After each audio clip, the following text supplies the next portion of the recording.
comment everyone ဒီနေ့ကျွန်တော်ကက်ချီမှာသွားပြီးပေါ့နော်ဒီခုမနေ့ခင်းလေးခွဲလာရှိသွားပြီပေါ့နော်ကက်ချီမှာသွားပြီးရင်ကျွန်တော်တစ်ချက်တော့ပဲကြည့်ပေးကြပါကက်ချီ view so let's go A few moments later ကက်ချီကဘယ်လောက်ထိဝေးလဲဆိုတော့ကျွန်တော်လည်းချက်လိုက်ကြည့်ပေးပေါ့နော်ဘယ်လောက်ထိထိုက်ကမောင်းရမလဲဆိုတော့ချက်ကြည့်ပေးပေါ့နော်စတာပါတကယ်ကက်ချီမွေးပါဘူးကက်ချီကဒီနာကိုနည်းနည်းလေးပါပဲစိတ်မဆိုးရင်ချက်လို့စတာ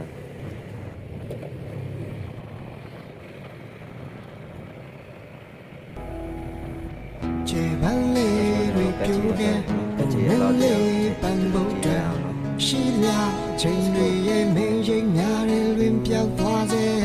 မင်းတယောက်သာငါရဲ့မျက်မှန်တဲ့အိမ်မှာ